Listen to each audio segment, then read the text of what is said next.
Okay, Keir, so today won't go down as a classic, but we got the job done, a 2-0 win at home. The last game at the South Bank for a couple of weeks, and what a way to sign it off with both them kids on the score sheet. You must be absolutely ecstatic with that performance. Yeah, really good. Like you said, won't go down as a classic game. 0-0 at half-time. Mangotsfield, very well established non-league side, great history. Unfortunately, they've had a tough start to the season after being relegated from the Southern League. Lots of changes, but they're a really, really good side. You think they came here with an obvious game plan in the first half, back five, and not really any sort of support to their front players. They looked to try and stay in the game as long as possible, and we were a little bit wasteful, squandered a lot of chances in the first half. But I said at half-time, just remain patient, more chances will come. And then we got the first goal about 4 or 5 minutes in to the second half, and it settled us down a little bit. And then soon after, the second came, and there's a couple of other half chances that we might have wrapped up the game good and proper. Maybe a little bit leggy, some of the boys after the schedule that we've had. But now we look forward to a week off, and then arguably the toughest game of the season next Saturday away to Malvern. You started with Gary Higdon on the bench. He's been incredibly important for us. Was there a game plan to start him on the bench today? Not really. We've got so many good options now up front. That he was really leggy after Brislington, and he couldn't make the Cribs game on the Tuesday. Was stuck at work. These things happen in non-league football, so you just have to deal with it. And I thought that Nikau and Callum and Dan deserved to keep their place after the performance at Cribs on Tuesday night. So that was all it was, to have that little bit of fairness to the boys that put in a shift midweek to get another chance today. And obviously Callum and Dan come up with a goal each. So Higgs then came on and was a threat as ever, and on another day you might have seen one of his efforts go in to make it 3, but he's been superb over the last 3 or 4 weeks. You think of his performances against Fairford and Wantage, they were right up there for as good as anything this season. So he knows at his age that now that we've brought reinforcements in to help him, you know, the fresher Gary Higdon is, the better it is for Corsham. And sometimes that he'll start on the bench, and other times he'll start and he'll be full of beans and bag of brace, like he did against Fairford, and follow that up with another one against Wantage. So he'll have no problems with that.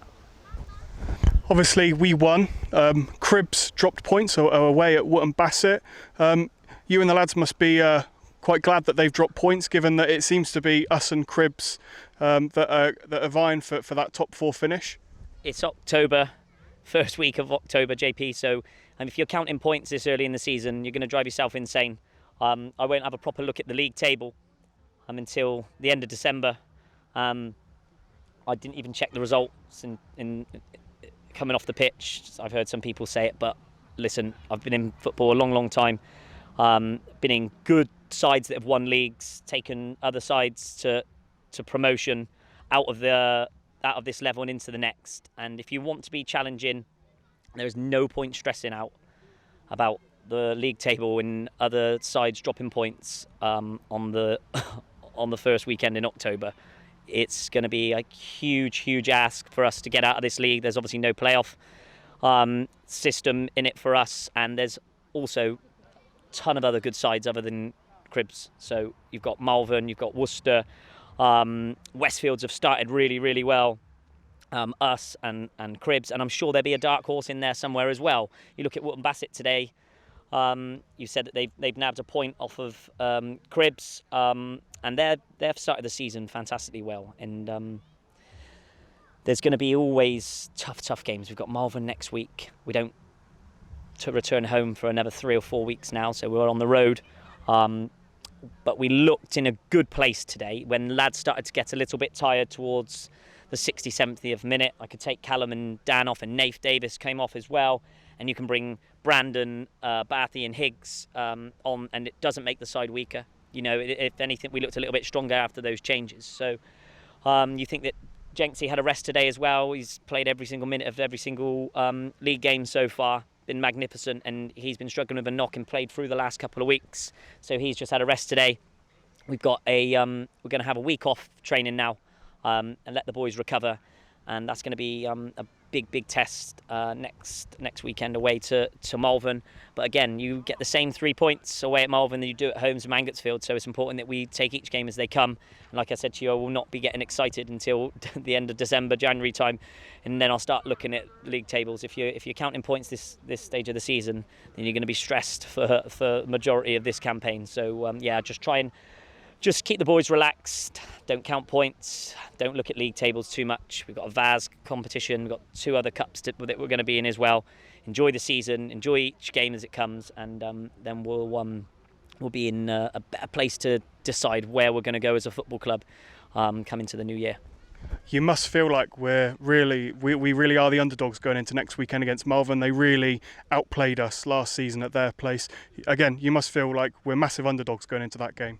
Yeah, I think whenever you go down to Malvern at their place, you've got to be absolutely near perfect to get anything out of the game. We went down there with bare bones. I had myself on the bench. We had 2 or 3 injuries after about 15 minutes. We were 1-0 down after 30 seconds. It was an absolute nightmare. So if you go down there, anything other than perfect, you'll get nothing.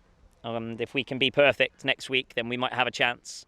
But we're enjoying a really good run. If you think some of the changes around the football team since the Bradford game that has happened, and we've looked to go from strength to strength. So we're gonna not get too excited when we win. We're not gonna get too down when we lose, and we're just gonna keep putting as many points on the board until the end of the year, and then we'll make a judgment call from there. But I look forward to all the big games. I look forward to the midweek against Cribs to test ourselves against those, and I look forward to the game against Malvern a week Saturday, a week today. They're the big games that you want to play, and I know the boys will relish that as well. We've got a good team social planned in for tonight, first one of the season. So team spirit's high. The feel good factor around the club at the moment is really, really good. But at some point we're gonna lose a game of football or get turned over, but hopefully we just keep riding this wave for as long as we can now. And I think it was Dan Demkiv that got the supporters man of the match today. A quick comment on him and anybody else that stood out for you today? Yeah, he's been really good. Him and Callum have given us such a different dimension to our football side this year. Pace, goals, threats in behind, isolating fullbacks, taking players on. I think we've probably been missing having those goals from other areas last year, and those 2 boys have been really good. Nick's first 90 minutes was brilliant with his back to goal. On another day, he might have grabbed 1 or 2. So yeah, it was a really good performance. Smeds has been exceptional now for 3 or 4 games. I think today literally left everything out there. Worked tirelessly. Back 4 and Rad solid again. Keatsy looked immense today. He was probably another one of my standouts. But it wasn't one of those games where one player just stood out amongst everyone else. I think it was just a really robust team performance at home. Clean sheet, picked them off with 2 good goals. All credit to Mangotsfield. Made it really tough work for us, and we have to scrap and fight for every single ball, and really earn our 3 points today.